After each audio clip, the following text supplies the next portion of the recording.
gentlemen, that winds out the Group B. Winds out Group B. We're now going to Group A. Interestingly, last year's champion in the Group B, Ross Travers, got some problems with the boat. That's back into the pit area. We're now into Group A. This will be Ollie Silverton and Jess Sitt in a stinger hull for Clearview and some tough translucent roofing.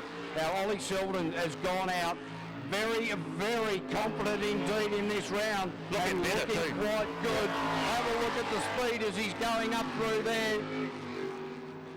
Going flat out here, I'll tell you. This is looking like a really good run from Ollie Silverton. How's the hairpin going to treat him? Bogged it down. Got too much air into the jet unit. You can hear it cavitate. 100 kilometres an hour coming into that hairpin. Maybe a little bit fast for the way this boat is set up. This is looking a lot better than last round, Davey. They were rough as guts, to be honest, but they've made some changes in the boat, and boy, oh boy, once we get it up on the screen, we'll recap it for you, but this is a lot better drive from the man from Hamilton. Ollie Silverton and Jess Sitt just about to bring us home now in the PSP racing boat with 600 horsepower finishing off their run for them. And Jess Sitt is in fact the marketing manager for PSP, so not only doing a fantastic job is PSP supporting Jet Spreading New Zealand, but the marketing manager absolutely loving the sport as well. As we now go to the hustler, it will be Warren Farr and Ben Thomas. So Ben, we call him Gorilla Arms. Have a look at the way the navigator gets excited this time out. All right, so it was a 50.94 for the last crew, and once again, these guys here, just the Hustler 406-inch Chevy, 600 horsepower and a stinger hull. Nice work, just good lines, this boat. And they had a 52.34 in the last run, so they're going to be right on the bubble of making a good position as we get through to the elimination round. Looking nice as we come into the hairpin. Digs a deep hole as he bounces out of it, and coming around the Suzuki Island. Once again, the boat looking good on the straightaway now. He picks good lines here as he straightens it out for a good run around the outside. Got a different way of driving some of these corners, this competitor Warren Farr, but it is working for him. Like I say, they had that 52 second run earlier on. I'm picking we're going to be down in the 51s, maybe the early 52s again. Let's see where it takes us as we come on home for the final stages of the Altherm Group A's. Nice run there from Warren Farr. 50.73 for them, so yeah, that's great. That's brought them down probably 1.5 seconds, so well done. We're looking for the Novus boat. I hope they're not having trouble. They're one of my favourite teams, just quietly. They're really good crew, Simon Gibbon and Paul Thompson. I'm glad that you said just quietly, mate, because there is only you and I just sitting here next to one another. We're getting our own world occasionally, don't we? No one else knows that you like these guys. You should have seen, like, Simon's a real character, and he's a great dad to a couple of little kids, and they'll be watching at home as well with the wife Sarah. But yeah, I saw a couple of photos of them wearing white blonde wigs and all sorts. They had a great Christmas, and it's hopefully going to continue for them. But I don't like the fact they're still sitting on the water as Andy Ryan, sitting on the trailer, sorry, as Andy Ryan and Kerry-Ann Allen come to the water. And once again, this is the Joker. These guys had a bit of trouble. They parked it up the last round.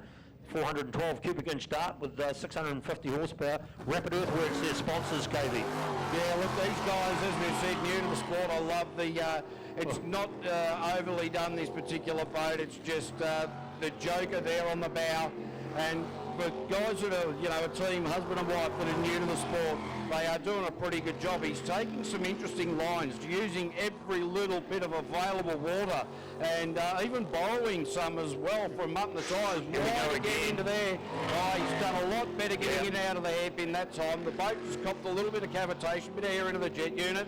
As we say, g'day to the likes of Fonzie Mullen over there in Australia. Yeah, we are watched all around the world, ladies and gentlemen, on live stream television. As, Andy Ryan and Kerry-Ann Allen just finishing off their run here. They are using every part of the track, Katie. Oh, absolutely. As you took your eyes off there for a second, Wiggy, my God. Oh, my goodness. What was going on there? But they got away with it, so they'll be pretty happy with that. Yeah, they should buy a lotto ticket, I think. Oh, there is no doubt about that. How they hung that kept that in the water there. I mean, there was every tyre and going up and down there as the back of the boat climbed up over the top of them, and they won't want to look back too hard on that. No, look, I tell you what, it's not a bad run, but it's interesting. We're getting text messages from all over the world. from everybody watching the live stream. That's all settled down now. They're seeing it very clear right around the world.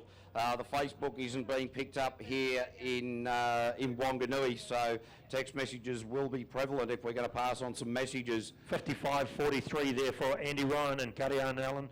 It's our last boat that came out. The Joker, they've put themselves in a spot that may find them in the finals. Let's go to Neil Marshall and Michelle Reid. They are in Eagle Automotive, and they're just an amazing crew. This guy Neil Marshall was named New Zealand's fastest tarmac rally driver in 2011, 2014, and now he's on the water. Let's see if he can back it up again. Eagle Automotive, R. Adamson Contracting, and Marsh Motorsports, just some of their kind sponsors. So it's great that... just quickly, Ricky, I'll just jump in there. If Murray from Methanex can meet Mel at the pit gate, please. Murray from Methanex, if you can meet Mel at the pit gate, please. Now, we're not, this Eagle Automotive vessel, just sitting on the trailer there as we're just plugging in and playing with the timing a little bit more. I think these guys, the rescue crew must have got a little bit bored and decided they needed something to do. They haven't had anything to do so far today. Well, they've had a little bit, but, you know, they've probably just sat there, ADHD, like the rest of all of the jet spreading world. ADHD, ABCD, I don't know. My psychologist said that I've got so many issues, mate. It's a little bit hard to pick one. I hear that you're sponsored by the government to go to that psychologist, mate. Just quietly, you were going to go broke if you kept paying for the rest on the couch like you take. But that's right, mate. Well, actually, the Sigmund Freud, they reckon, might not have been able to figure anything out. So, you know, or Carl Jung, you know, he was one of the other great thinkers of his time. But, you know, you don't need to worry about that sort of thing because that's what this sport's all about. It is crazy. It is fast. It is about turning methanol into fast, really fast. And unfortunately, we are just going to take a short break at the moment while we wait for Neil Marshall to come out on the track.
As the boat, it's Neil Marshall and Michelle Reid. Off the line they came with a heck of a 650 horses pushing the Stinger. And nice drive this guy. He put up a 50.8 in qualifying round number 2. So he's on the bubble to be in one of the top contenders of the runs. Let's see if that's just rough water, but it didn't worry him. Tell you what, in and out of the hairpin at 100 kilometres an hour. And Neil Marshall, you can understand why he was named New Zealand's fastest tarmac rally driver in 2011 and 2014. Now stepping into jet sprinting. And I'll tell you what, this man is a bloke who now knows how to throw this vessel all over the place. And he's dodging. He's lucky to get through that, KV. I'll tell you what, from tarmac, he has decided that he wanted to put the boat up on the tyres. We'll have to let Neil Marshall know that he doesn't need tyres for jet spreading. Boy, every one of those tyres pushed him back into the water. He's really lucky to get away with that. And a 49.50 got the time for Neil Marshall as Bevan Muir now coming into the start chute. Grandad drops the flag. Yep, 49.50. That's the quickest time there so far. But as we looked at Bevan Muir, Kendra Death and Teen Tools Racing, 600 horsepower here in front of us, pushing the stinger hole around. Let's see how he goes through the middle of the track. He's looking smooth. So the man's got experience and he'll keep it right in the middle of the track, KV. Yeah, look, Bevan Muir really doing a very good job here at the moment. That's nice. Very nice around that hairpin. In past years, that has caught him. And I reckon another 3 or 4 inches outside of that, and he would have been up on Altherm Windows Island. Now to the fast part of the track, into the big sweeper. It tightens up around the top there. Into the kidney twisters now we go. Into the right-hander. Open it up into the apex for the left-hander. Into the crosswash. Not too bad through there. Nah, it's cutting good lines. The line. Yeah, that's going to be a great run. That's he had a 51.9 in round 1 that was in qualifying round number 1 that was the quickest for him. I think we're going to go sub 50 now. What boat number is it? Bevan Muir and boat number 37 and Kendra Death doing the navigation for him. We're going to move to Harry Whelans and Jason Conroy next in Usain boat. 412 cubic inch Chevy, 620 horsepower. Once again the stinger hole. Yeah, look, Rick Berg doing a fantastic job out there at the moment. This thing looks fantastic. Boat 222. And those guys, they wrung its neck. Yeah, sorry about that intro, ladies and gentlemen. Boats are changing out here and we don't get to see them occasionally until they get in front of us. So, as you said, Rick Berg now killed. Oh, here we go. Bang, bang, wall, bang, bang. Rick Berg has been caught out by the hairpin. And that is another one. Came in at 93. Come in too hot and ended up out there. You can see it for yourselves. Yeah, 93 kilometres an hour he came in there. As the wipeout music plays for him. But, yeah, ladies and gentlemen, sorry about that intro. As I said, I bet Rick Berg wishes it was Harry Whelans out there now. As we find ourselves back looking at the replay, here we go. Just got a little wobble going in there. So, really didn't set himself up early enough as he came down this long straightaway there and ends up where he is now. So we'll replay that. If you go right back there, you'll see started to get himself in trouble really early on. Just come around here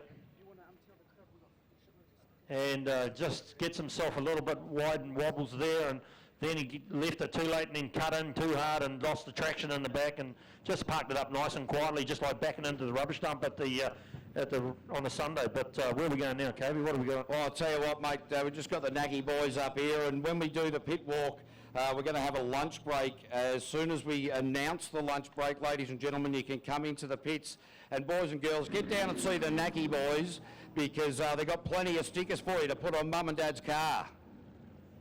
So, mate, how's it all running out there? Not that flash today, KV. Now, we got one of the Naggy boys with us here. Now, you guys keep parking it upside down. Why? Are you trying to get a different perspective on the world? Yeah, we're not trying, but we are. So, what do you think the plan's going to be from here on in? Oh, we just need to smoothen up our lines and stop hitting shit, really. I don't know if you're allowed to use the S word in public, but anyway, it's out now, so we're not going to worry too much about that. Now, look, we saw on Facebook that you parked it upside down at the new Taranaki track, which is going to be raced there on the 28th of February. What happened there? Same thing, mate. She wanted to go upside down, and such a cool track.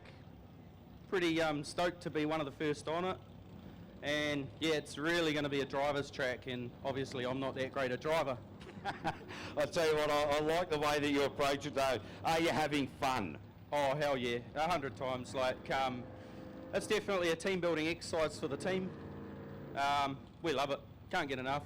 And we're double driving this year, so we're trying to learn more about the boat and roll half the amount of times.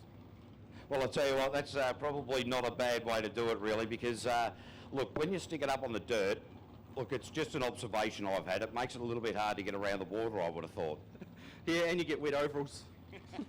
All right, no good. All right, we're going to go back to racing now, and this will be Blake Bryant's.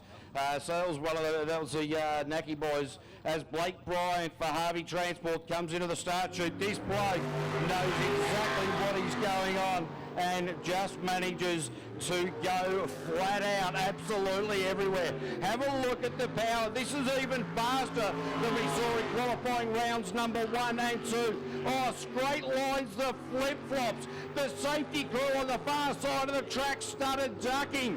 They were weaving Blake Bryant out really wide, came into that hairpin. What a transition. This man is driving at the top of his game.